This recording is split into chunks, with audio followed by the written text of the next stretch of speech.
and I thank Mr. Touyan for his intervention, but I feel that I ought to remind him that this is a court of law which decides matters on the basis of evidence, not on the basis of political demagoguery, and not on the basis of a desire to effect regime change despite the democratic will.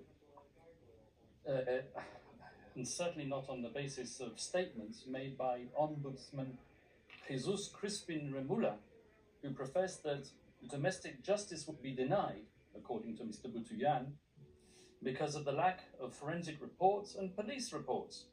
Now, I don't know which case Mr. Boutouyan's metaphorical ship sailed into, but he clearly hasn't read the evidence. Whilst he was speaking, we examined the evidence, and out of that evidence, we found at least 35 reports substantiating 49 of the incidents which are mentioned in the document containing the charges.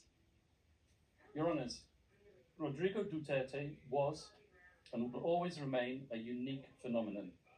His style of statesmanship was novel and unpalatable to many. His expletives and hyperbole grated, while his honesty and wild popularity irritated. He spoke openly, from the heart, sincerely and truthfully. And what a contrast between him and his successor in the Malacanang.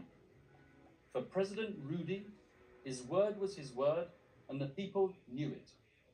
For President Bong Bong, his word is for the wind, and the people will not forget it. Let me remind everyone of the letter which President Ferdinand Marcos Jr. signed, it's on the screen, and in which he gave a cast-iron undertaking that his government, and I quote, will not assist the ICC in any way, shape or form. Well, as we know, he failed to keep that promise. Rodrigo Duterte was unconstitutional and unceremoniously hauled off to The Hague.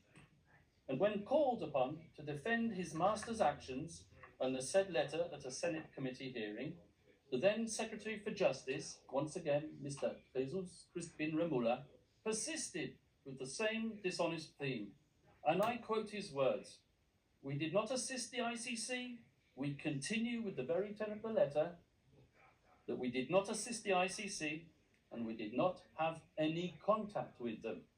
So he said, but with a document emanating from the prosecution team opposite and disclosed to us a mere week ago, not as information material to the preparation of our defence, but as exonerating evidence, we can now substantiate what we have suspected for a long time. The document comprises a transcript of a telephone call covertly recorded between 4 parties who cannot be mentioned in public, and one of these parties was boasting about how he was acting as the silent partner of President BBM, managing a scheme to funnel witnesses to this court while all the time ensuring that he could guarantee President BBM's plausible deniability.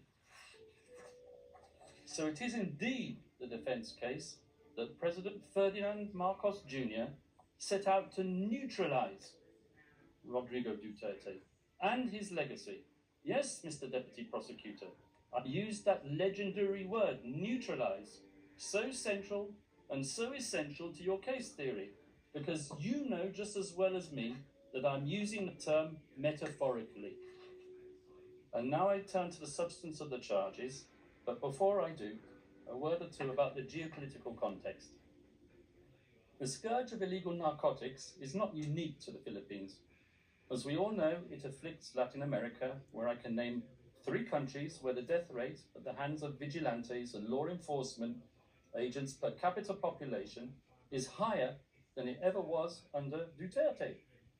And as you should know, and you will hear from the prosecution, at any rate, the Philippines as a country is uniquely positioned to act as a transit hub for the trafficking of narcotics emanating from the cartels in China, and with or without Duterte, so argue, the death rate would have kept on rising.